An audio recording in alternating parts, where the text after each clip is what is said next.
This is RadioFire.com. Of course, yours truly, Diamond K, in here as always. And I am joined by someone who I've been looking forward to talking to on this subject. Political pundit, a brainiac when it comes to politics. Catalina Byrd, how you doing? I'm good, D. How are you? I'm good. I'm good. Considering all this going on, how have you been doing, by the way? I've been good.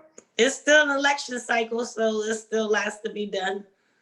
But Yeah, yeah.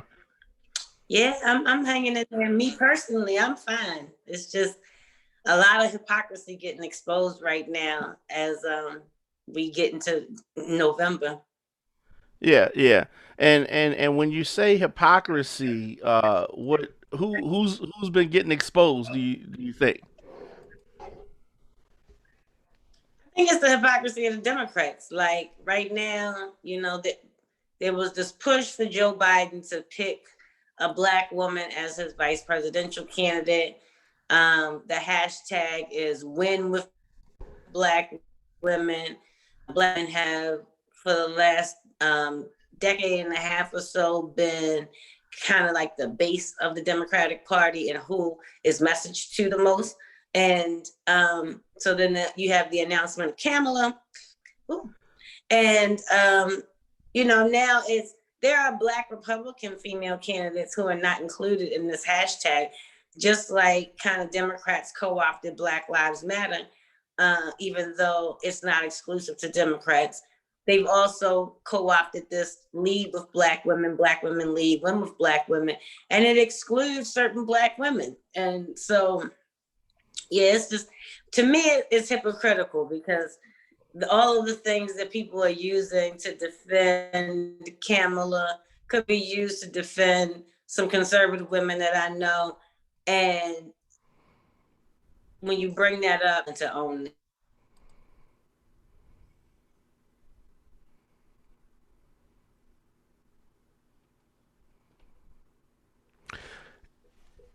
So, Among our community, the way that we treat Democrats, all right. So I wasn't expecting you to take that type of stance. So let's talk more specifically about Kamala. Um, what issue do you have with her? I noticed that a lot of Republicans are being hard on her, but you don't really have a direct go to kind of dismiss her. So I'm hearing different things. She's not black. She's a cop. What is your issue but those things aren't coming. Those things aren't coming from Republicans. Those what things the are she's coming not black from things not coming from Republicans? the she's not black. The she's a cop. Her record is AG and state. The president. Okay, she's not a citizen or she's Those not eligible. things The aren't coming president from said that. Republicans. Those are her when she was in the primary. The president The said she's president not got that off of eligible. Twitter. He wasn't saying that. He wasn't saying that a year ago when Yeah. progressives inside the Democratic Party had an issue with her because of her record as Attorney General of the state of California. You have to Hmm. remember that there were things that happened under her term as the prosecutor that are against the Black Lives Matter, defund the police, core contingencies value models. She's been very pro lock them up. She's been the sterilization of black women inside of California prison happened under her term, and so that was part of the division of the party. The party itself, not Republicans, because we had our own stuff to deal with. The party was not united around her, and she only got 2% of the vote. And now, because she's symbolic of something, and she wasn't the only black woman on that short list, there are some that are saying, I didn't like her when she was trying to be at the top of the ticket because of things that she's done, and I don't like her now. And so I don't even know that she really helps Joe Biden more than a Susan Rice could have, because her background is far more polarizing to a portion of the Democratic electorate that Republicans don't have to attack her. Yeah, well, they definitely have to attack her, but she's the pick. She's gonna be the mouthpiece for Biden more than Biden's going to be. Um, it's amazing to hear a conservative person uh, champions pick of Susan Rice. All we would have been hearing about if Susan Rice was picked would be Benghazi. So I'm very glad that Susan Rice was not the pick because that would have just been 2016 and 2015 all over again. I mean, but we're about to have all of that all over again because Trump's not losing re-election because Biden is a flawed candidate at this point in 2020. Oh, They they're showed all flawed. in They're all flawed. 2016. Yeah, And Kamala is not going to inspire. Kamala's flawed. Biden's flawed. Trump is flawed. Pence is flawed. There's nobody in politics. There's nobody walking Right. the earth that's Right. not flawed. Correct. But in terms of viability from just a projection aspect, Biden had a better chance of winning in 2016 than he does now. I agree with that. Trump got 8% of the black vote in 2016, and I think that we'll probably see it be somewhere around 15 to 17% this year. What? What? What are you talking? You think that Trump's going to get more of the black vote this time? Absolutely. No. Yeah, you can cut that in half. That 4 is going to look more like 5. I mean that 8 is going to look more like 5. We can come back and revisit this. We're going to have I'm to. We're going to have now, to. I'm So telling Trump. you So right in your now. opinion, Trump gets reelected, is what you're saying? Oh, he definitely gets reelected. At this point, it's just by who. I just like to play with the nuances and the numbers of who, where his support grew versus where it diminished, and how they made up that ground. Yeah. Yeah. So you're saying that he's running this campaign right. He's doing things correctly. Is that what you're saying? No, I didn't say any of those things. I said he's going to win again. So meaning he's going to cheat again, He didn't cheat the first time. or Putin cheated. Whoever cheated. You So know, there was no funny business. It was just up and up. There's nothing strange, nothing to see here. no, it really isn't. And the funny thing is, most people that talk about the Russian collusion did not read that report in its entirety. And like, the Democrats should be ashamed of themselves because the Republicans they didn't collude with Russia. Russia knew that they didn't have to collude with the Republicans because the Democrats suck at outreach. So when you really route that we are not a monolith, like we've been saying for years on panels, and figured out how to target different messaging to different portions of our population, that the Democrats still don't even do yet for their own good. They could learn something from the Russians, as a matter of fact. I'm just saying, you should read the report. It's very impressive. It's like direct marketing. The Democrats can learn from the Russians. Do you hear yourself? I do. I read the report. Yeah, I mean the sheer hypocrisy. If Hillary Clinton, let's replace Hillary with Donald Trump. Hillary gets elected under the same collusion cloud that Trump did. The same FBI that announced Hillary was under investigation, but failed to announce that Trump was under investigation. You flip that. He comes in office, everybody around him, mysteriously getting locked up. All of the things that happen, you conservatives would be crying worse than you cried about Benghazi, worse than you cried about Obamacare. I can't believe that. Okay, so first of all, let's remember that just because I'm a conservative does not mean I'm a Trump conservative. So I didn't. So there is a difference. Yeah, just like there are the Democratic Socialists inside the Democratic Party right now that want to elect people like Ben Jealous and support AOC, and then there's the moderates that support Biden. Trump doesn't define my conservatism. Yeah, because he's not a conservative. Because he's not a conservative. He's not a conservative. He's just a registered Republican, and those are two very different things. So how can you defend him then? I'm not defending him. I'm just saying that everything he gets accused of is not all real. Like Okay. sometimes we be giving him more credit than his actual intellect gives him the capacity to do. Like, and when you read this Russian report, you can see, especially as you would see it, D, because of your background in media, right? And how important messaging is. They looked at the different tracks and trajectories in which people of color vote and or don't vote and reinforced those images. Not for him, just around the validity of the election, which is a trigger for people of color because we've constantly been having this conversation of does our vote count or it doesn't Yeah. matter anyway, right? They've Yeah. taken all of these conversations we've had openly and publicly, culturally, across party lines, across generations, and refined 4 to 5 target areas to hit, right? Just to feed into the hysteria, not for or against anyone, just feed into the hysteria. That's what marketing is. They do that to us when Jordan's about to come out. They do Well. that when they release a new flavor of Oreo.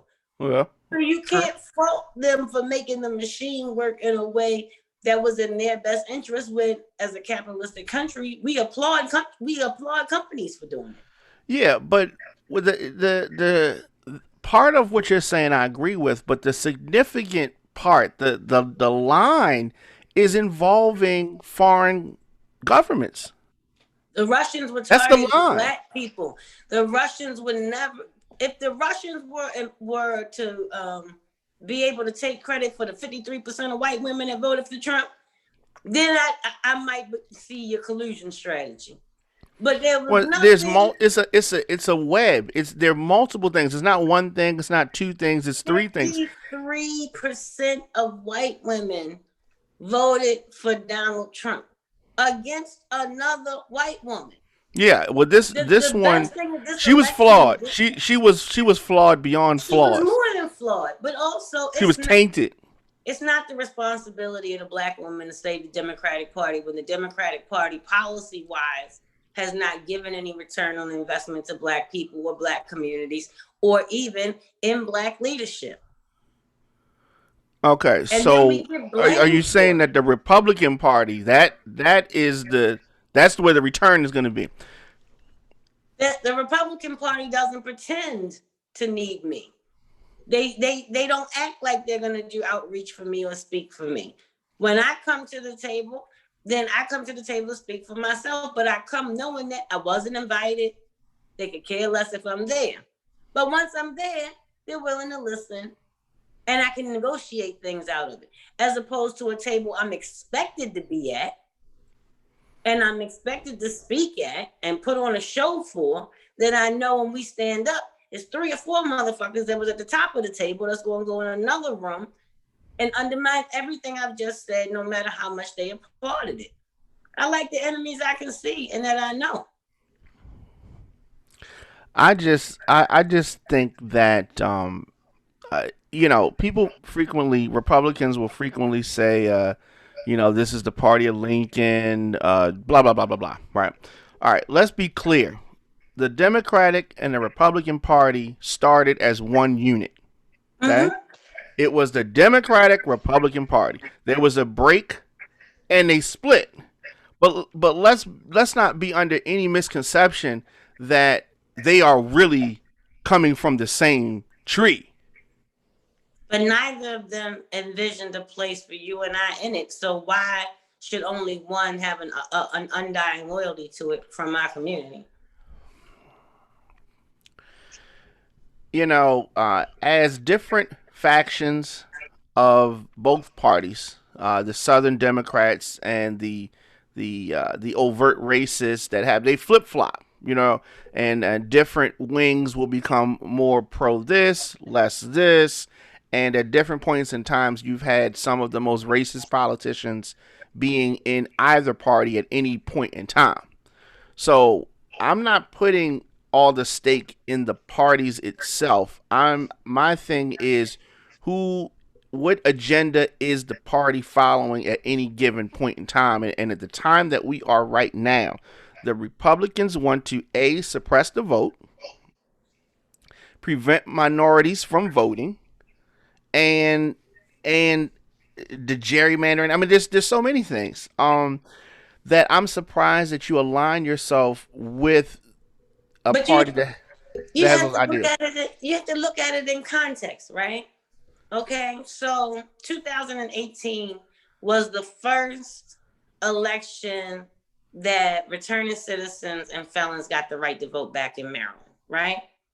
This is Right. a Democratic strong city as Baltimore and a state as in Maryland. We've only had two Republican governors in the modern century, Bob Ehrlich, Larry Hogan. Who took the right to vote from the formerly incarcerated? Democratic policy. Who is it that then had the policies that locked up thousands of Baltimoreans illegally? They got sued by the ACLU, lost the case, and had to pay thousands of people for giving them criminal records. Democratic policy. So we understand voter suppression for some reason only when it's painted in the context of what the Republicans do. But we champion people who have legitimately suppressed our vote right here where we live in our own backyard and say nothing about it being voter suppression because they're Democrats. No, well, I definitely agree with your premise. But like I was But it's saying, a fact. there's wrong that happened in both.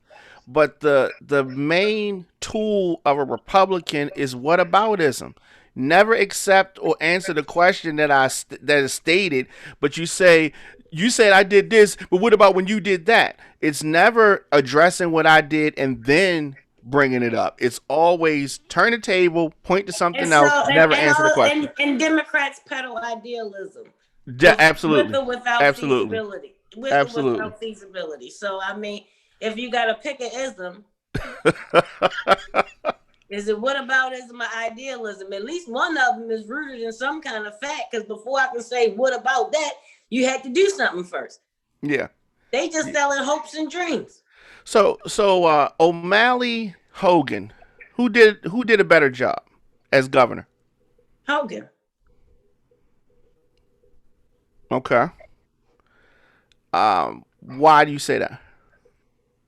So some of O'Malley's supposed to be successes are really inherited from the Ehrlich administration.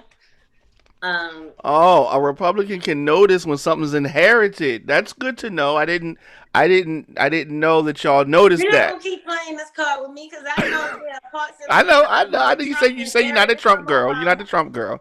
I got That you. he inherited some stuff from Obama. I understand that too. That's how policy works, though. People Sure, think, sure. the day you write it into law, you about to see all of these things happen. No, for the economy to grow, people have to actually go get the jobs you created, get paid from those jobs, spend that money in a way that reverberates, and then come back to before you can start collecting data. So Yeah. yeah, O'Malley inherited some good decision making from early. Um, but we also Baltimore was crippled under what he had done as mayor, and then he continued to spread that throughout the state, especially with the resources removed from around our correctional system. We can't expect the recidivism rate to go down if we're not investing in creating an atmosphere for rehabilitation or course corrective behavior in the lives of the people that interact with it. Hogan's returns, a lot of the things that came from Ehrlich's administration, as well as expanded on the ones such as, especially with the interest in minority business, which O'Malley really never took a significant investment or look into, but Hogan and Ehrlich both did, and we've seen an expansion in minority-owned businesses in the states and in women-owned businesses, and those things matter. What type of job do you think Hogan has done with regards to the pandemic response? Completely pleased with his response to the pandemic. As people started to lose faith in him, I knew it would be short lived that he would be seen as one of the top leaders in the country for this, because in an election year like this, when despite the fact that he too is not a Trump Republican, I knew Democrats weren't going to be applauding him, but for so long. So as it continued and it went on, and it was longer than we originally anticipated, or some people thought the president was going to take stricter actions to limit it in other places. I think that it was important for him to allow the varying municipalities to control what was happening. It wasn't not only just not good for the economy of Maryland, but it wasn't good for businesses or people or their mental health to continue to punish other counties with full state measures that weren't having the increases that Prince George's County, Montgomery County, Baltimore City were having. You had places like Charles County and other places, Washington County, that were having very few cases. And so we can't punish everyone for the lack of discipline of a few. And so when he Well, made see, that now, decision, I gotta stop you right there. I gotta stop you right there. That philosophy right there is why we are still having the pandemic at the proportions in this country that we are. 6 months, 7 months, way too long. I We have disagree. no, we have to see. I'm saying this philosophy of, well, over here is not a problem, so we shouldn't have to to to lock down over here because we don't have any cases here and y'all have cases there. The thing about the pandemic, the thing about the virus is that it doesn't stop at a county line or a state line. It spreads as people spread and people move around the country. And But so, now that's the thing that should have been but regulated. that's That why we should have locked. If we had locked everyone down, even if you had few cases at the moment, the fact that you're still moving around leaves you susceptible to have a spread. So we got to lock down everything. Maryland never saw the kinds of spikes that New York and True, Florida did because true. he shut the state down initially. Now, the difference is that Florida, and you have to look at where those spikes were. Those were in states that have Republican governors that have followings that don't believe the virus is real, But that that's what don't I'm believe saying. it's No, that's science. what I'm saying. He Those shut us Republic. completely down, but when it was time to open back up, when he phased it, it was, I'm going to leave it to your mayors and your county executives to what level of reopening you do. I'm not going to mandate it. And But that's that what allowed Trump Jack did too, that leaving it allowed to the passing the buck, kicking it down the road, and everyone all of the Republicans that were lackadaisical fell victim to the Well, outcry we of the we didn't public. have people going from Prince George's County because Angela Brooks still had them in a lockdown to Westminster to escape the lockdown. But we did have people that left New York and went to Florida, that left Yeah, definitely. California and went to Florida. That's federal. That is for the president and the governors But of see, those states to come up with a everyone's better passing plan. everyone's But you passing the asked buck. me about Maryland, and Yeah, we I'm saying, we but didn't see we didn't spikes. We didn't see spikes in initially. municipalities that didn't have it. But now things have risen back again, and that is Yeah, risen, because half of Park Heights was down Miami for 4th of July, yo. which is in Florida, DeSantis Right. area, but that's getting back to my bigger point because people travel, and if your location was nothing going on and you travel to a location where other people travel to that it was crazy numbers, and then you take that back to your county that had no very low transmission, and now you have pandemic that is visited your area. Once we made the list of states that if you traveled to, you Yeah. had to quarantine one's coming from, we had those same rules as it applied to certain states too, in reverse, that you were supposed to report it and Yes. start quarantine for 14 days. But my question is, how is it the governor's fault that we can watch the news, right? We know that Florida is more of a hot spot than us, and because we tired of being cooped up in the house in this 4th of July weekend, we rationalize going to the pandemic, Right. right? Right. Like we brought it back home. Well, back here, yeah. Myrtle I mean, Beach for that's Black yeah, Bike Week. It's yeah. people in Atlanta partying right now. Like we not being responsible. So you can't govern But human as you accountability and but responsibility. just how Marylanders did that, Baltimoreans more specifically, people have done that all over the country. Is Yeah.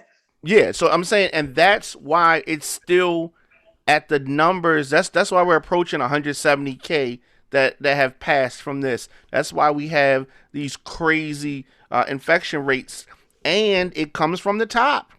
If the president was, uh, sh- acting like and leading with a sense of urgency and not being dismissive, flip flopping, mask one day, no mask the next day. You know what I mean? I personally think that his brother passed from coronavirus. But you see, we always want people to act in the way that we want them to think. Again, his base and most likely himself do not even really believe that this virus is real. Ask Herman Cain if it's real.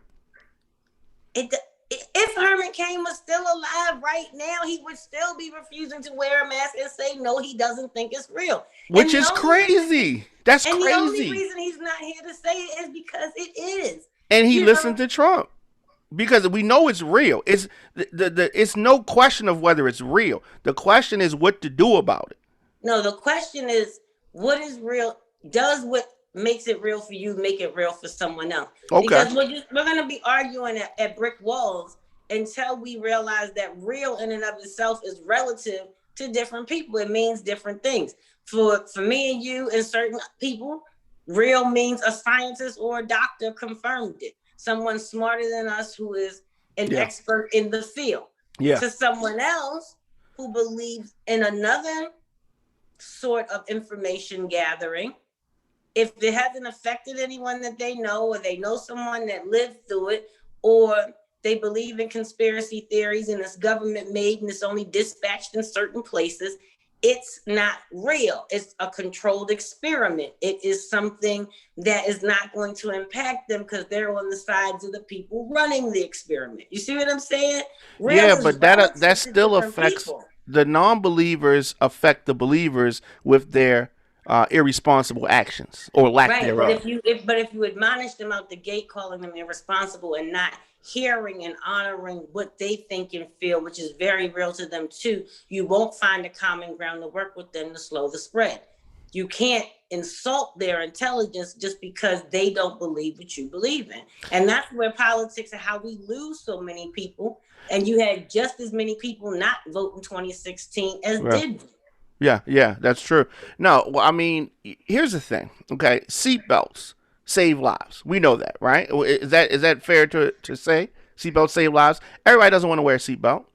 It's uncomfortable. You don't feel like it. All this kind of stuff, right? But seatbelts are the law, right? You don't hear Republicans saying, "Oh, it's my constitutional right to not wear a seatbelt." Blah blah blah blah blah. Sure you do. You don't remember? Yeah, I'm saying now. A federal law. It is what it is now.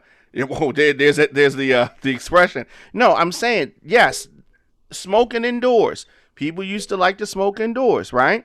Then they decided to change the law. Right. They decided to change the law. So now you have to go outside to smoke. I'm a professional. I want to smoke right now.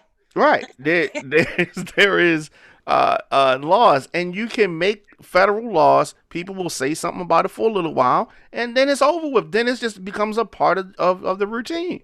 That's what needs to happen with masks until we get things under control. And so that's where my conservative kicks in, right? That's a slippery slope. That a knee-jerk emotional reaction. Knee-jerk? Because we can't control human behavior. To use federal oversight powers to that magnitude. But why do you feel like that about the cigarettes? Why do you feel like that about cigarettes? That's me. That's people. The founding principle for the country is the importance of states' rights. I'm not ever going to get pushed to a place where I stop believing in the founding principles of the country. And that there's a reason that each state has its own constitution. Yeah. Some are members of the Commonwealth and some are not. When we start reacting because we don't have any proof, right? No. We do have proof. Let's go. Any proof let's go back to cigarettes. Clinton would have handled this pandemic any better on the back end, right? That at the end we wouldn't have still lost just as many lives. When you say proof, I mean we don't have an actual example to point to because it didn't happen. But judging by her reactions, the stuff that she said publicly, it is fair to assume she would not do the same thing that Trump did. And even if she doesn't mean that her results were going to be any better. Is my point. Now, that is true. We don't know Because that I part. think that what But, people were calling for, I however, don't think they understood the reaction it would have gotten. If we had gone into full martial law, full no, that's national not what I'm saying. shutdown. That's not what I'm saying. And that's the thing that is so that's the difference maker right there. The average Republican starts talking. It's no shades of gray. It's either black or white. It's either no rules or the government wants to take over and take my guns. Everything is martial law. It's not martial law. I'm saying that if we had 2 months, had the mask mandate, we would be on the other side of this. School would be regular, businesses would be regular, but because we did But not, that's not how viruses work. that the levels would have gone down because this virus has just been bouncing around, bouncing around, bouncing around, and it won't ever stop until it is contained. Until we have to quarantine Viruses the don't people. stop. That's not how No, it doesn't. science It no, it's works. not gonna. It's not gonna go to zero, but it's not gonna be at the level that it is right now. This We is don't high know now as it's that. ever been We in don't know America. that. And then to make it worse, if we had gone to that mandate, first of all, we already had mandates in most places for masks, and you've seen the IG videos of the people wilding out that don't want to wear masks in the grocery store. Now, take that same mandate and limit somebody's ability to leave from county to county or state to state. What do you think that these crazy people would have done? I don't think that you. I don't think that. See, my thing is that the stay at home order is not what I'm talking about.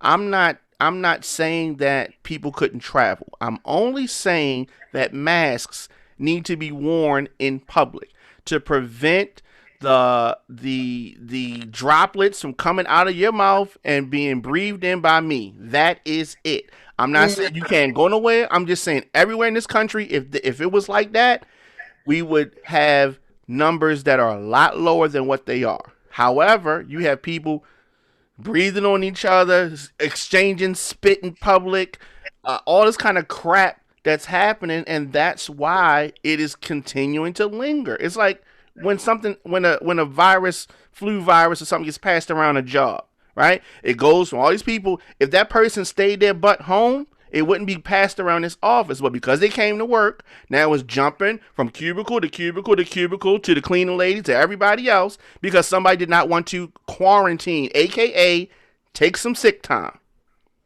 Yeah, but at the same token, though, even if everybody wore masks, the mask doesn't supersede the fact you're supposed to be socially distancing. Mask Absolutely. doesn't supersede the fact that you're supposed to only be going out for essentials and not True. socializing.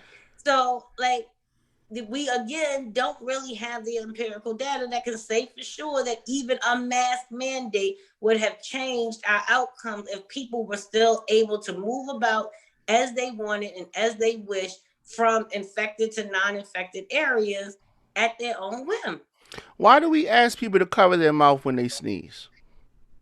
because of how it projects the germs that project when you sneeze and cough up to 100 feet or something. Yeah, and so why wouldn't people think that covering your mouth with some type of something that's not your hand would prevent an airborne virus? Why wouldn't They, people? Why is that not common sense? Because first of all, common sense ain't common, and you've been around this side of the globe long enough to know that. And the second one is that it's different than being raised to do something as being manners versus being told to do something by a governmental agency. There are some Yeah. people who are hardwired that the moment it becomes a demand from authority, have an issue. Not because they can clearly articulate it, not because it makes sense, but just because they now feel like their freedom is imposed upon because you told them to do something that they didn't, that they may have already been willing to ordinarily do themselves. Yeah. Like one of my favorite memes when all this started was, "You've never questioned your doctor's freedom when he wears a mask in the operating room." Like we would look at a doctor or a nurse crazy if they came in certain, sterilized areas without masks. We come to expect that of medical Yeah. professionals. And now for reasons that are medicinal related, we the crazy people because we want you to put a mask on too. Yeah, so I just it's something else, and it's something that I don't see going away anytime soon because of the difference in opinion. Um, for those just tuning in, Diamond K in here. Catalina Byrd is my guest, and so with the election coming Tuesday, November the 3rd, we have this mail in versus in person thing, which is something that normally exists, but now, of course, it is exasperated by this pandemic. Are you going to vote in person? Or are you voting by mail? Me, Yeah. it's a combination. I think I'm probably going to do what I did for the primary in June, which is take my filled out ballot and put it in one of the Board of Elections designated drop boxes. Mm-hmm. I didn't mail it back. I also didn't vote until election day because I'm kind of sappy like that, and I really enjoy election day, and I wanted to go vote in person. Uh huh. So that was the closest to in person that I got because I didn't want to stand in lines, and I had different polling sites I had to work as a candidate. So I probably do it like that again. So for Marylanders that want to vote by mail, you can do that, or you can also vote in person. Um, for mail voting, they just need to request the mail-in ballot Mm-hmm. with the mail-in ballot application, fill the whole application out completely, submit the request to the local election office. The thing is that the president has tried to muddy the waters. So I'd like to get your opinion on this. Is this coming from, in your opinion? And I know you're not the Trump. You don't work for the Trump administration. Is this something that he legitimately feels is something to stop fraud, or is he trying to do something to suppress the vote? I don't think that he is doing either. Um, the effort to privatize the postal system is one um, that's been happening under Republican and Democratic administrations. I don't think that he understands the conversation, but that he's being fed talking points to make it related to the Democrats trying to steal this election in a very emotionally disingenuous way, because that'll trigger people about voter suppression and things of that matter. The idea of privatizing the postal service is one that is neither liberal nor conservative. It is one that has been on the table, and it's always been under the guise of it costs too much. When you saw the growth of UPS and DHL and FedEx and now Amazon and having their own delivery mechanism, became the argument of, is the Postal Service, which is still one of our largest federal employers next to the military, worth what it cost us? Like, how many times in your lifetime do you remember stamps going up and that being a big political discussion? Are regular people going to be able to afford to mail their bills in if we up the postage stamp another 2 cents? And then we finally bottomed out at the forever stamp, right? And so I don't think that he personally has the historical context or even the bandwidth to understand this conversation around the Postal Service. I Yeah. just think whoever's advising him is telling him to talk about it in the context of election fraud, because those are small words he can understand that resonate with his base. Because if you think about it, like, everybody was up in arms when they took this mailbox from Dalton, and they just noticed it, right? But they've been removing mailboxes in West Baltimore for the last 10 years. Like, mailboxes and payphones are almost scarce in West Baltimore. And this started long before Trump was president, or before pandemic, or before mail-in voting. We just don't have payphones. We don't have mailboxes. Like people know where the mailboxes are to go to at a certain time. Where you just go to the drive-through and go to the post office. Yeah, that is true. So you think that somebody has their arm up the back of his shirt and using him as a puppet to speed us to the privatization of the postal service? Yep. And here my biggest problem with Trump is this: if he had played his cards correctly, he would have had support from Democrats and Republicans. If he had handled this pandemic in a responsible way, now even if you want to say that whatever steps you want to say he should have done this, done that, if he had had an actual strategy, stuck to it, and showed us positive results on the other side, people would have said, okay, he did this, he did this, he did this, but when we got in trouble, he had our backs. And that's something that Larry Hogan has enjoyed. Some people didn't like Larry Hogan, myself included, and the job that he was doing prior to the pandemic. However, I did enjoy and appreciate and respect the way he handled the pandemic in Maryland in the beginning. And that got a lot of positive feedback from people that wouldn't normally support him. And on a bigger scale, if the president had done that, he would have been in a better position. But he lacks discipline and any type of reading, insight, any of that stuff. He lacks all that. And that's why we're in this situation. So, right before the election, to be screwing with the post office, to me it makes literally no sense. I mean, but I don't think that anything he's done in his candidacy has made sense to you. So why would you expect this one thing to? Yeah, I mean, it's just that I to think that's me, the most disappointing part of democratic emotionalism and hysteria, right? That if Trump was this doomsday scenario that they sold us 4 years ago, right? If this was truly the complete decline and end of a nation, I don't then think they why sold is it like that. yes, they did. They sold it. They sold it as the end of the world. It was damn They near the said that when apocalypse. we And then, essentially when we get in trouble, he's going to screw it up, and that's what's happened. okay, but so if that's the case, on January 21st, 2017, the day after he was sworn in, Democrats should have had a plan. They should have had one candidate, not 18, and been running that one I candidate agree with that. as the counter all 4 years of this term.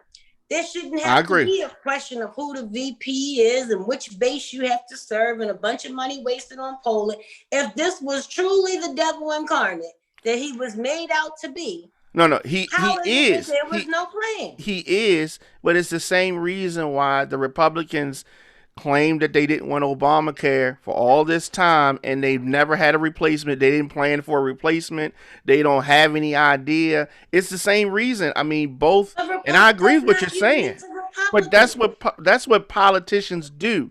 They All politicians, Yes, all. not just No, Republicans, yes, because yes. You're in right. 2000, in 2003, 4, 5, and 6, when Bob Ehrlich was trying to legalize casinos here in Maryland, Democrats swore it was the worst thing possible. O'Malley hadn't been in office 90 days before he signed it, and now we have Live, we have Horseshoe. But for the 4 years, it was the Republicans' idea. It was going to increase gambling It was a addictions. bad idea. It was a It bad was going idea to on ruin both sides. families. It was going to ruin communities. It was going to have Yeah, all of these yeah. terrible, terrible That were not true. repercussions. Yeah. And then not even 90 days in, that same person who was the standard bearer for the argument against it became the biggest champion for it. Yeah, because y'all made such a positive argument why we needed to have it, and he saw the Whatever. money, and he saw the money in it that he could The get. same developer that owned them that was going to get paid if Ehrlich got it is the same Is the developer same that, one. that Yeah. got paid, Yeah. and so he just had to wait on his money. Correct. That's all. But that's all it ever is. That's all it Mm-hmm. ever is. Um. So are we going to see lines of people outside? I mean, what do you think is Yep. going to happen? Yes. You're going to have lines again like we did in the primary. Yeah. Um, You have people that don't trust mailing voting by mail that are not going to do so even if they don't have an issue with their postal delivery or pickup at this time. Yeah. Um, I think that it's going to be another one of those ones, at least here in Baltimore City, as it applies to like some of our council races and things. It's going to be another one of those ones where we're days into getting the results because of how the counting process works, and it's not the same as voting. Everybody voting in person electronically. I think there's some races that are going to get called too soon. I think there's some races that Yeah. Oh, aren't going to definitely. be able, that are going to be so close they can't be called soon.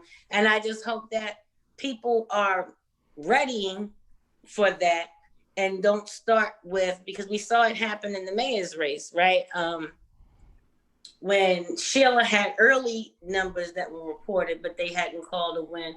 Once the in person and the ballot box numbers came in and it switched to Brandon, people then immediately started with their conspiracy theories and Mm-hmm. votes, elections stolen and this, that, and the third, when they just really didn't understand the process and how it differs this time around as a result of the way that we have to vote this time. Yeah. A lot of people were saying that, and I think that more people are paying attention now, and they don't understand how this whole thing works, which is But they why. never did. Yeah. They Yeah. never did. We don't teach civics in school anymore.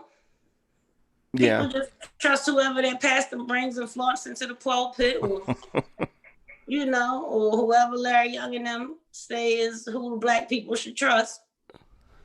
Yeah. Well, I hope that people are going to wear a mask when they go, and be prepared to stand in line because, like you said, there is going to be a line. I think that they wanted the vote increased in person because they wanted to play with the numbers. Well, I mean, we had one of our highest voter turnouts in this June primary with the mail-in ballot. I think that it actually shows the opposite, and I wish the narrative around voting by mail would change, because when it didn't become something that you had to do at a specific day and time despite your schedule, we saw increased turnout. We saw Definitely. increased participation. Definitely. We allowed this to become something that people could do kind of like they watch their favorite shows on streaming On services demand. Yeah. on demand and at their leisure. And I think that we need to take the stigmatism from around this, and let's change this narrative and see where we've spent years moving elections around, redistricting based on voter turnout. Well, if this is something that's proven to be a mechanism to increase turnout, let's not figure out ways to make people more skeptical of it. Let's have healthy conversations about how to build on this momentum and continue it. Yeah. I mean, I think I that mean, that would be my thinking, but that's yeah, my version that's of your thinking. That's not the average conservative thought. I also think that we saw greater numbers because a good portion of the voters are either working from home or unfortunately not working at the moment. So you didn't have as many people having to take off work and juggle something around and leave. I mean, it was another opportunity to get out the house and kind of go somewhere else for a minute or an hour or two. And I think that it. that played a People part in wasn't it too. in the house, D. Well, These so, yeah, people some. wasn't never in the house. I'm trying to tell you, they was never in the house. Mm-hmm. As Yeah. I drive up North Avenue, I'm telling you that it didn't look no different in April than it did May, than it would if I go right up there right now. It's popping off in front of the Chinese joint. It's popping off in front of the liquor store. There's people in the Burger King parking lot. Sure. It didn't change. It didn't change. And you might find one mask in the whole block. You can't legislate human behavior. And when we stop trying on making that the goal, we can write much more effective policy and affect the systems that create these kinds of pockets of poverty. But they never was in the house, y'all. Not never ever. Could you find yourself voting for Biden? No. You honestly think that the country would be better off with 4 more years of Trump than 4 years of Biden? It has nothing to do with what I believe the country would be better with. I already have resigned to the notion that Trump is going to win re-election. Just like I knew he was going to win the election in 2016 and I didn't vote for Hillary. I didn't vote for him either. I'm not voting for him again. This time around, since he's likely not to make it in Maryland, I'll probably write in Kanye. Okay. That's a whole nother. I was not expecting us to bring up Kanye today. That that is a whole mockery there. The whole It is not a Kanye. mockery. It is not. And he's another one, kind of like Kim Klacik and Kamala Harris. He's another one that I love to use to just expose the hypocrisy. I can make a post about any one of the three of them. What Um, hypocrisy does Kanye expose? Now, Kim Klacik, she's pretty. I mean, but what is Kanye? What is the Kanye? What? Kanye has an actual platform. He has a body of work in the philanthropic and business community. He's more than just a rapper. And at Oh, best, he's more than just a rapper. He's a what? he's an entrepreneur. He's a businessman. Okay. He's a father. Like, I mean, Okay. there are not None requirements. of these things make him qualified to run the country. Donald Trump's not qualified to run the country. I I mean, want to say, but Donald Trump is president, and I feel yeah, like but he wasn't Kanye has a qualified. better. I think that Kanye has a better moral compass than Donald Trump. I don't know if I believe that because Kanye follows Trump. So that means that his moral compass has to be what It's Trump's not the is. same. And see, and that's not the same as following Trump. When Kanye got saved and changed different aspects of his life, When? his A year ago? no, it's been more than a year now. Oh, a year and a half. You're right. No, no. It ain't been Sunday that long. He was just hugging Trump. Yeah, it wasn't that long ago. It wasn't that long ago. Sunday services, like when he started the church and stuff, Sunday services started about 3 years ago now. Oh no, Anyway, no, my point is whatever. But go that ahead. in that evangelical Jesus, magical Jesus world, Yeah. that you don't have any enemies. So he's just trying to demonstrate what his faith is telling him he's supposed to walk right now. That doesn't mean he believes in every single thing Donald Trump does. He's even addressed that in these interviews that he did around the campaign, and that there's things that Trump has done or believes in that he doesn't, but he's still going to love him as a child of God. That's what He church also teaches he you. also tried to dismiss Harriet Tubman. That was not what happened. Oh, he. There wasn't Kanye. Was that a clone? It wasn't that it was a clone. One of the things about Kanye being very much a Gemini and a creative is that when he gets in the stream of consciousness and gets excited, he doesn't articulate his point or his feeling in the best way, which makes him and has always made him prey to the sound bite, or as Sarah Palin used to call it, gotcha media moments, where Definitely. they take 10, 15, 20 seconds of a 35, 40-minute conversation and act as though this is the context of the statement. That's why whenever, like, as soon as Kanye goes on one of his rants or whatever, because everybody knows how, like, a big supporter I am and have been for years, I get tagged everywhere. I'm getting tagged on Twitter. Cat, come get your boy. What's your man Yeah. talking about now? And so, everybody knows my one rule is I'm not going to comment on what Kanye has said until I go see it in its entirety. You cannot tag me in clips and expect me to respond to which this framing wants me to think he meant. I've been in media too long. Like, I know how we work. I know that sensationalism and clickbait sells and Oh issue yes, it's following. beautiful. Yeah. And he is a treasure. He's a gold mine for that. But He's it a doesn't. clickbait dream. He's a clickbait dream, but that doesn't mean that's always what he's saying. Yeah, yeah. Well, I mean, a lot of times the more outrageous things that he says tend to come to the forefront. Most people do not dissect every little word that Kanye says because he says so much craziness. Um, And I and think we should be careful about dismissing people who think differently as crazy. Yeah, well, I mean, it's not thinking differently. I mean, if you're going to also defend the things that he talked about almost aborting the child and saying these things publicly, his daughter, the one who was not aborted, has to eventually hear these things. It has an effect. It will have an effect. He's just having diarrhea of the mouth and saying things. He says things to And this is publicly. when I agree with Dave Chappelle that we have just become brittle and too sensitive as a society. I know that my family wasn't the only family that talked about, and especially when it came to them youngest kids.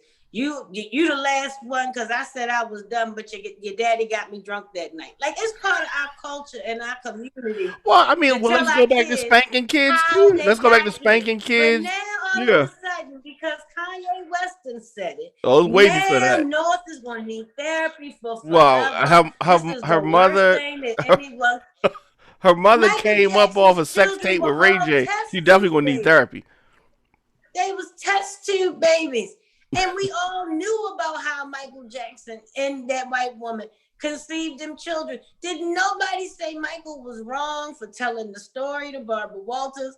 But Kanye said No, he it. definitely was wrong. Yeah, And now those it kids is are so screwed much up. more No, egregious. those Jackson kids, those little white kids are screwed up. No, North is going to be fine. North is going to be fine. Just like my aunties and my cousins that got told that they were the result of a drunken night or the hit the lotto or came home from the juke joint or whatever the case may be. It's some kids that we done told got, yeah. they products of a night with you or pork chop spinning. Like, come on now. We know it's somebody that left from down the docks or something one night that Definitely. was furred and they kid is a graduate about to go up Morgan now or something. Come on now.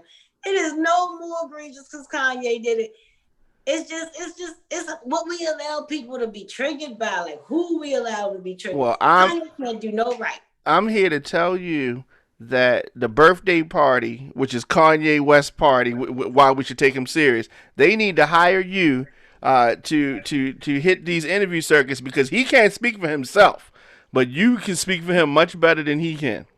I would be willing to if I wasn't running my own race, but I'm here for it. Like I could be Kanye Simone Sanders, okay? Wouldn't be no problem to me at all. So for people that are interested, the Postmaster General has announced that they're going to halt service changes.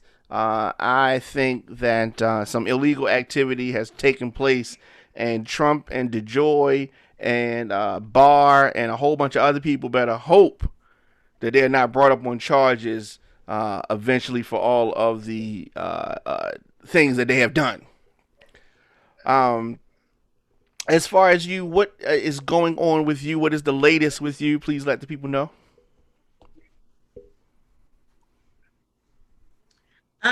Well, first and foremost, thank you for joining Brandon and I for our ceasefire club music versus. Oh yes, We absolutely, appreciated that. absolutely. Thank you for having me. Um,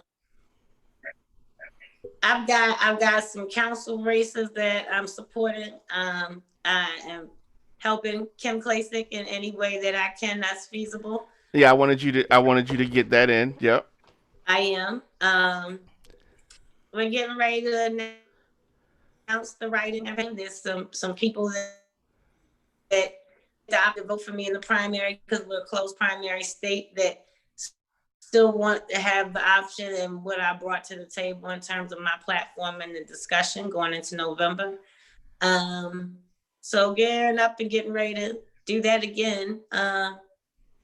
Seeing what school looks like in a safe and healthy way for my child in COVID. That's about it. Um, And definitely trying to get in touch with Kanye. you you mentioned Kimberly Classic, and she's running for the seat of the late great Elijah Cummings in Congress. Why why is she better suited for this than Kwesi Mfume? Well, for one, I've never been one to believe in recycling people to positions. Twice he had this seat, he had it for a number of terms, and then he stepped down in 1996. The idea and the narrative that was spun around him was that he would have all of these relationships and this tenure going in, but this is not the Congress that he was in 26 years ago. Those relationships aren't all still there, and different people have been elected. Some others have died. And there is no automatic seniority for returning. So there's no guarantee that he's going to be on these top committees that people assume he would be because Elijah was. And then also, Well, that is how they I, presented it. but that's how they presented it. Yeah. And then there's his background, in NAACP. And just as a woman, having an issue with us turning the other cheek, as we too often do in our community, about um, sexual harassment and workplace misconduct. Nobody's batting an eye about it right now. In his case, even though Elijah's late wife, Maya, did try to bring it up during her campaign. And we just saw that, Tavis Smiley just got ordered to pay $2.6 million for his Right. workplace affairs, so Right. we're finding one black man for one thing and celebrating another, or amplifying another for another. And I just don't, that's not what my personal constitution lies in. So if it's about trying something new and someone new who has the ear of the president and with the right coaching could possibly be able to go to the table and get some things for our community that we haven't had, Well, I'm willing to take that chance. it's a hell of a chance. I saw her during the primaries, working the crowd in the line, and I would love to sit down and talk with her. Um, Which polling site were you at? at Edmondson. She was at Emerson with me. We were there. We Yeah, worked the line yeah, yeah, together. yeah, hmm yeah. And so she has a lot of. She's innovative. I will say that she's very innovative. I don't like the I don't like the exposing that she tries to do. I don't like that particular method. But it's going to be interesting. Every time I think that it's over with, she seems to pop back up. I'm surprised, or at least I respect her resilience. I mean, just to be, fully transparent, when the pandemic hit, she knows she's not from here and from this district That is clear. originally. Yeah. Right. And so she doesn't just show up places to make it political about her. She waits to be invited. So with each thing that she does in the community and more people she meets and gets to talk to one on one, the more invites she's getting. She's done produce giveaways. She's done food, taking the seniors. She was up on Ricestown in Lamberth helping after the explosion last week, getting resources and things taken there through her nonprofit organization. She's not doing community work for the sake of politicizing it. But if you invite her, and I mean, that's been my experience being a Black Republican in Baltimore. If I show up somewhere uninvited because of how naturally different we've been programmed to believe we are, it's immediately hostile. But if I come with an ambassador or somebody that invited me, introduces me and says, I know this is not who we typically invite or who we typically hear from, but I want you to meet X, Y, and Z, and somebody vouches for you, you have a much greater chance of building rapport and building traction. And so I give her a lot of credit for that. And that she understood that coming into the campaign and builds momentum in that way, because that's more genuine and authentic. Yeah, yeah, it is. So we're going to see how this goes. That is another one of the races that is on the ballot.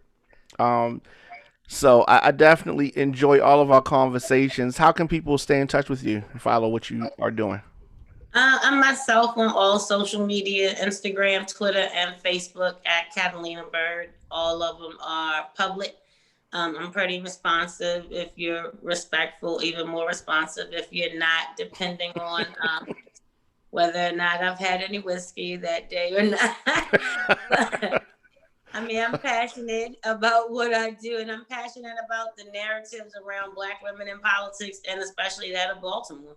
So Absolutely, and that is something that is much needed.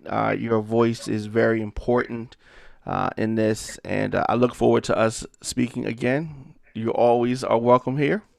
thank you so much. Absolutely, of course. That Catalina Byrd. Thank you as our guest today. Of course, I'm at the Diamond K Show at Radio on Fire, 7 p.m. Weekdays. RadioOnFire.com. Thanks for listening, tuning in. See you guys tomorrow.